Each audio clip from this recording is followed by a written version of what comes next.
Hi, hello, and welcome to Mathematical 360.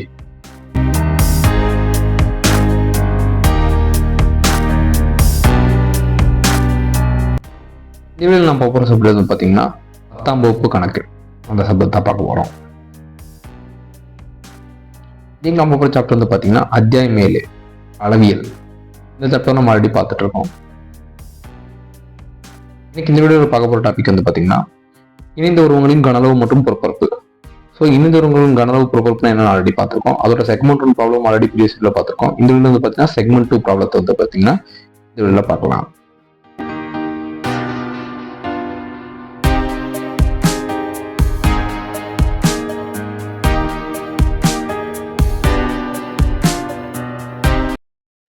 எடுத்துக்காட்டு, ஒரு உருளின் மீது ஒரு இடைக்கணம் இணைந்தவாறு அமைந்த ஒரு புனலின் மொத்த உயரம் 20 சென்டிமீட்டர், உருளின் உயரம் 12 சென்டிமீட்டர் மற்றும் விட்டம் 12 சென்டிமீட்டர் ஆகும். இடைக்கண்டத்தின் மேற்புற விட்டம் 24 சென்டிமீட்டர் எனில் புனலின் வெளிப்புறப்பை கணக்கிடுக. வெளிப்புறப்பை கணக்கிடுகன்னு கேட்டிருக்காங்க. ஸோ ஃபர்ஸ்ட்ல வந்து பார்த்தீங்கன்னா உருளை இடைக்கண்டம் என்னன்னு சொல்லிட்டு நமக்கு ஆல்ரெடி தெரியும். அதை பார்த்துருக்கோம். அந்த இடைக்கண்டம் டெஸ்ட் கொடுத்துருக்கேன். ஸோ இதுபடி வந்து பார்த்தீங்கன்னா ஃபர்ஸ்ட் ஒரு உருளை அவங்க சொல்லிட்டாங்க. ஒரு உருளின் மீது ஒரு இடைக்கண்டம். இடைக்கண்டங்கிறது பார்த்தீங்கன்னா பக்கெட் ஷேப் இதாக இருக்கும். ஸோ அந்த இடைக்கண்டைக்கும் டெஸ்ட் கொடுத்துருக்கேன். அதை பார்த்தீங்கன்னா இடைக்கண்டம் உருளை என்னன்னு சொல்லிட்டு இணைந்து வர அமைந்த ஒரு புனல். ஸோ அதான், அதாவது இடைக்கண்டமும் ஒரு ஒளி இருக்கிறது தான் புனல் ஃபார்ம்ல இருக்கும். ஸோ இது பார்த்தீங்கன்னா புனல் மாதிரி இருக்கும் ஃபானல். ஸோ மொத்த உயரம், அதாவது வந்து பார்த்தீங்கன்னா மொத்த உயரம் வந்து பார்த்தீங்கன்னா 20 சென்டிமீட்டர் கொடுத்துருக்காங்க. ஸோ புனல் மொத்த உயரம் புனலோடது. உருளையின் உயரம், ஸோ உருளையோட உயரத்தை மட்டும் 12 சென்டிமீட்டர் கொடுத்துருக்காங்க. மற்றும் விட்டம், ஸோ விட்டம் வந்து பார்த்தீங்கன்னா உருளைக்கு 12 சென்டிமீட்டர் கொடுத்துருக்காங்க. அப்போ ஆரம் என்ன வரும்? விட்டம்னா 6 கண்டுபிடினா அதில் பாதி. ஸோ 14 தான் 6 சென்டிமீட்டர் எடுத்துருக்காங்க. இடைக்கண்டத்தின் மேற்புற விட்டம் 24 சென்டிமீட்டர். ஸோ அதே மாதிரி இடைக்கண்டத்தின் மேற்புற விட்டம் வந்து 24 சென்டிமீட்டர் கொடுத்துருக்காங்க. ஸோ அப்போ அதோட ஆரம் வந்து பார்த்தீங்கன்னா 12 சென்டிமீட்டர். எல்லாமே நம்ம ஆரத்தில் தான் எடுத்திருப்போம். விட்டத்தை வச்சு ஃபார்முலாஸ் பார்த்துருக்க மாட்டோம். நீங்கள் உருளையோட டாபிக் பார்த்தாலும் சரி, இடைக்கண்டத்தோட டாபிக் பார்த்தாலும் சரி, எல்லாமே ஆரத்தில் எடுத்திருப்போம். அதனால ஆரத்தில் கவுண்ட் பண்ணி வச்சிருக்கோம். ஸோ இப்படி இருக்கும்போது புனலின் வெளிப்புற பரப்பை கணக்கிறீங்க. ஸோ இந்த புனலோட வெளிப்புற பரப்பு கண்டுபிடிக்க சொல்றாங்க.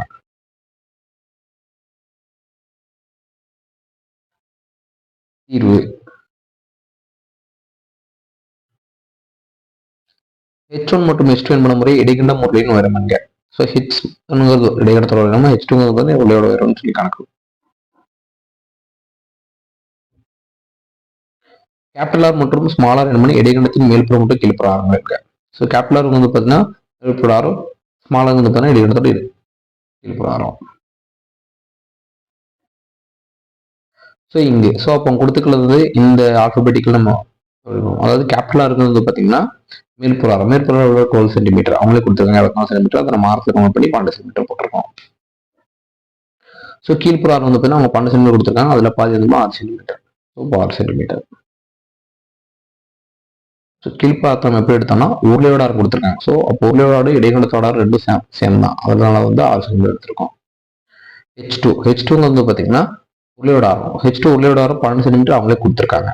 ஸோ அதை விட்டு என்ன பண்ணீங்க, மொத்த புனலோட உயரம் வந்து 20 கொடுத்துருக்காங்க. ஸோ நம்ம H1 வந்து இடைக்கண்டம். ஸோ இடைக்கண்டம் வேணும்னா ஆல்ரெடி 20 தெரியும், 12 தெரியும். ஸோ இப்போ 20 வந்து 12 மைனஸ் பண்ணிங்கன்னா நம்ம H1ங்கிற இடைக்கண்டத்தோட ஹைட் தெரிஞ்சிடும். So H1 equal to 20 minus 12. So 20 minus H2. H2 value 12. போட்டிங்கன்னா equal to 8 சென்டிமீட்டர். அப்போ இடைக்கண்டத்தோட உயரம் வந்து பார்த்தீங்கன்னா 8 சென்டிமீட்டர்.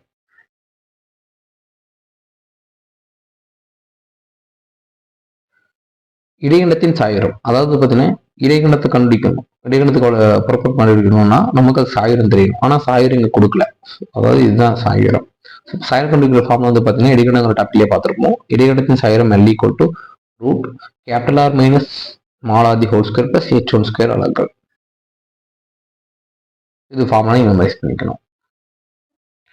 ஸோ ரூட் கேபிட்டல் ஆரோட வேல்யூ எவ்வளோ நமக்கு தெரியும் 12, ஸ்மாலோட வேல்யூ 6. So 12 minus 6 6. இப்போ 6 ஸ்கொயர் போட்டிங்கன்னா 36. அதனால் 36 ப்ளஸ் H1ங்க வந்து பார்த்தீங்கன்னா இடைக்கண்டத்தோட 8 ஸ்கொயர் போட்டிங்கன்னா 64. ஸோ இதுக்கு ரூட் வேல்யூ பார்த்தீங்கன்னா 100 வரும். ஸோ 100 ரூட் எடுத்தீங்கன்னா 10 square. So square root cancel balance எனக்கு 10. இப்போ சாயுரம் L equal to 10 centimetre.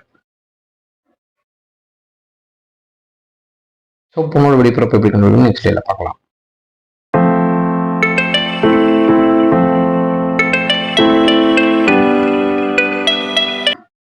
So problem கொடுத்துக்கிறது நம்ம ஃபாலோ வந்துருக்கிறோம். ஸோ இப்போ உங்ககிட்ட புனலோட வெளிப்புற பரப்பு, ஸோ வெளிப்புற பரப்பு அது வந்து பார்த்தீங்கன்னா உருளையோட உலப்பரப்பு. ஸோ இதோட உடையோட வெளிப்புற பரப்பு அப்புறம் இடத்தோட வெளிப்பரப்பு இது ரெண்டு ஆட் பண்ண தான் வந்து பார்த்தீங்கன்னா புனலோட வலைப்பரப்பு. அதனால வந்து பார்த்தீங்கன்னா ஃபர்ஸ்ட் உருளையோட வலைப்பரப்பு ப்ளஸ் இடைநிலத்தோட புறப்பரப்பு நம்ம எடுத்திருக்கோம் சதுர அலகுகள். ஸோ உருளையோட வலைப்பரப்பு வந்து பார்த்தீங்கன்னா அந்த டாபிக் பார்த்தீங்கன்னா தெரியும். அதோட வலைப்பரப்பு ஃபார்ம் அப்படின்னா 2πr/h, அதாவது h2 இதோட ஹைட் அது 2πr/h2 ப்ளஸ் அதே மாதிரி இடைநிலத்தோட வலைப்பரப்பு ஃபார்ம் வந்து அப்படின்னா π into capital plus small into L சதுர அலகுகள். ஸோ இந்த வேல்யூஸ்லாம் நம்ம ஆல்ரெடி ப்ரீவியஸ்லயே பார்த்துருக்கோம். ஸோ இதில் இப்போ ரெண்டாக காமன் இருக்குது பை இருக்குது. ஸோ பை எடுத்துட்டீங்கன்னா 2r/h2 plus capital R plus small R into L. So pi into 2 into ஸ்மாலருக்கு வந்து நம்ம ப்ரீவியஸ்லியில் பார்த்தோம் 6, அதாவது ஸ்மாலுக்கு இதுதான். ஸோ 6 சென்டிமீட்டர் 6 இன்டூ h2 வந்து பார்த்தீங்கன்னா இதோட ஹைட்டு உருளையோட height h2 12. So 12 capital R வந்து பார்த்தீங்கன்னா 12. ஸோ ஸ்மாலர் வந்து பார்த்தீங்கன்னா 6, அது ரெண்டு ஆட் பண்ணி 18 வரும். 18 இன்டூ 1000 நம்ம ஆல்ரெடி கண்டுபிடிச்சோம் ப்ரீவியஸ்லியில் 10.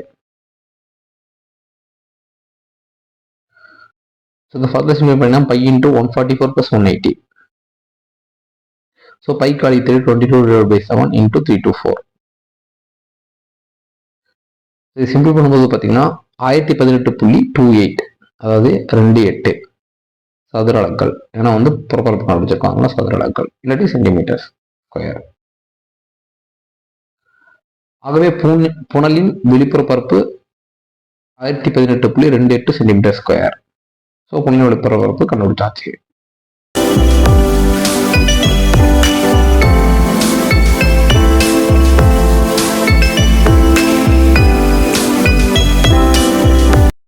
எடுத்துக்காட்டு, கனசதுரத்தின் ஒரு பகுதியில் L அலகுகள் விட்டமுள்ள கனசதுர பக்க அளவு சமமான ஒரு அரைக்கோளம் படத்தில் உள்ளது போல். ஸோ இப்போ இங்கே பார்த்தீங்கன்னா இது கனசதுரம் கொடுத்துட்டாங்க. அதில் L அலகுள்ள விட்டமுள்ள கனசதுரத்தின் பக்க அளவுக்கு சமமான, ஸோ இந்த பக்க அளவுக்கு சமமாக ஒரு அரைக்கோளம். ஸோ இங்கே பார்த்தீங்கன்னா தெரியுமா அரைக்கோளம் படத்தில் உள்ளது போல வெட்டப்பட்டுள்ளது. மீதமுள்ள திண்மத்தின் புறப்பரப்பை காண்க. ஸோ இந்த அரைக்கோளம் காலியா இருக்குன்னு வச்சுட்டு பேலன்ஸ் இருக்கிற திண்மத்தோட புறப்பரப்பு தான் கேட்டிருக்காங்க. தீர்வு, அரைக்கோளத்தின் ஆரம் 6 என்க. ஸோ இந்த அரைக்கோளத்தோட ஆரம் வந்து பார்த்தீங்கன்னா 6 எடுத்துக்கிறோம். இங்க அரைக்கோளத்தின் விட்டம் ஈக்குவல் கனசதுரத்தின் ஒரு பக்கம் ஈக்குவல் L. அதாவது அவங்க சொல்லிட்டாங்க ஒரு பக்கத்தோட எல்லுக்கு ஈக்குவல் அந்த விட்டம் உள்ளது தான் ஒரு அரைக்கோளம் சொல்லிட்டாங்க. ஸோ கனசதுரத்தோட விட்டம் ஈக்குவல் கனசதுரத்தின் ஒரு பக்கம். ஸோ ஒரு பக்கத்துக்கு தான் ஈக்குவல் டு L.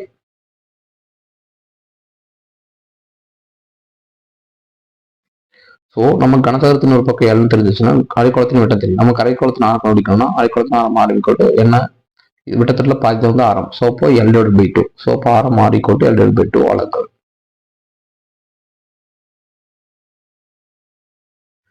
தற்போது மீதமுள்ள திண்மத்தின் மொத்த பரப்பு. ஸோ அவங்க கேட்டுக்கிறது மீதமுள்ள திண்மம் தான். ஸோ இது மீதமுள்ள திண்மத்தினா கனசதுரத்துல வந்து பார்த்தீங்கன்னா மொத்தம் வந்து பார்த்தீங்கன்னா கனசதுரத்தின் பரப்பு, அதாவது கனசதுரத்தின் மொத்த புறப்பரப்பு. ஸோ இதுக்கு வந்து பார்த்தீங்கன்னா மொத்தம் 8 பக்கம் இருக்கும். 8 பக்கத்துக்கு 6 பக்கம் இருக்கும். 6 பக்கத்தான புறப்பரப்பு கண்டுபிடிச்சிட்டு பிளஸ் இதுல வந்து பார்த்தீங்கன்னா அரைக்கோளம். ஸோ இது வந்து பார்த்தீங்கன்னா அரைக்கோளம் உள்ள பார்த்தீங்கன்னா காலியாக தான் இருக்கும். ஸோ அதுவும் அதோட புறப்பரப்பு தான். ஸோ அப்படி பார்த்தீங்கன்னா இவ்வளோ உள்ள வந்து இப்படி காலியாக இருக்கும் டாப்ல பார்த்தீங்கன்னா.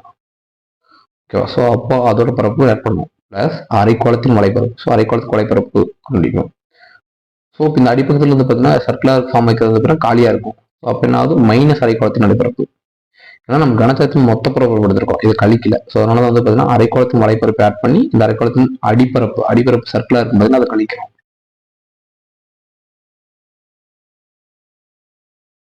ஸோ அப்போ மீதம் உள்ளன்னு மீன் பண்றது அதுதான். ஸோ மீதம் இல்லைன்னா மொத்த கனசதுரத்துக்கு பரப்பு கண்டுபிடிச்சிட்டு அப்புறம் அரைக்கோளத்தில் வலைப்பரப்பு கண்டுபிடிச்சிட்டு அது அடிப்பரப்பை மட்டும் கழிச்சிட்டிங்கன்னா உங்களுக்கு கிடைக்கிறத மீதமுள்ள திண்மத்தின் மொத்த பரப்பு.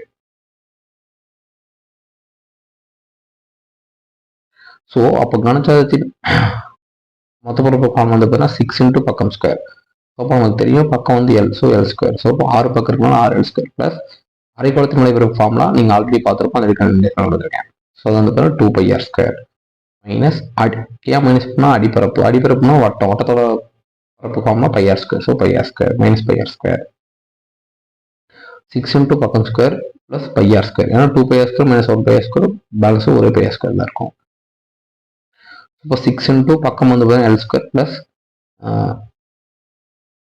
பை ஆருக்கு வந்து பார்த்தீங்கன்னா L by two. So L by two the whole square equal to இது சிம்பிளை பண்ணிங்கன்னா 1 ஸ்கொயர் பண்ணிங்கன்னா 1 பை 4 இன்ட்டு 24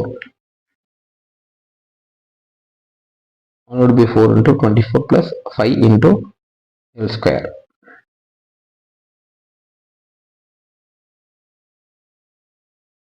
So, ஆகவே மீதமுள்ள திண்மத்தின் புறப்பரப்பு ஈக்குவல் டு அப்போ மீதமுள்ள திண்மத்தின் புறப்பரப்பு ஈக்குவல் டு 1/4 காமன் எடுத்திருக்காங்க into 24 plus pi into L square சதுரலங்கள். சிம்பிள் பண்ணும்போது இதுதான் வந்து பார்த்தீங்கன்னா அந்த மீதமுள்ள திண்மத்தின் மொத்த புறப்பரப்பு.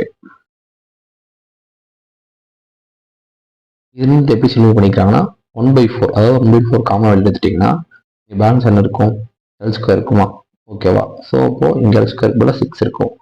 இப்போ இந்த 4 காமன் எடுத்துட்டிங்கன்னா இங்கேயும் 4 காமன் எடுக்கணும். அப்போ என்ன பண்ணும் மேலேயும் 4ஆலையும் கீழே 4ஆலையும் இன்டூ பண்ணிக்கணும். அப்போ என்ன ஆகும் கீழே 4 நம்ம எடுத்துட்டு ஆல்ரெடி 1/4 வந்து பேலன்ஸ் மேலே 4 இருக்குங்களா. ஸோ 6 into 4 24 அதனால தான் 24 ப்ராக்கெட்டில் ப்ளஸ் பை இங்கே இருக்குமா. ஸோ பை எல் ஸ்கொயர் வெளில வச்சிருக்காங்க. ஸோ எல் ஸ்கொயர் வந்து பார்த்தீங்கன்னா இங்கே இருக்குது.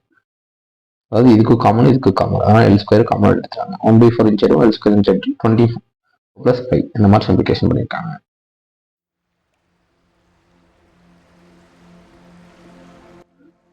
நெக்ஸ்ட் வீடியோவில் வந்து பார்த்தீங்கன்னா திண்மங்களின் கனளவு மாறாமல் அவற்றின் உருவத்தை மாற்றி அமைத்தல் அப்படிங்கிற டாபிக் வந்து பார்த்தீங்கன்னா நெக்ஸ்ட் வீடியோவில் பார்க்கலாம். தேங்க்ஸ் ஃபார் வாட்சிங்.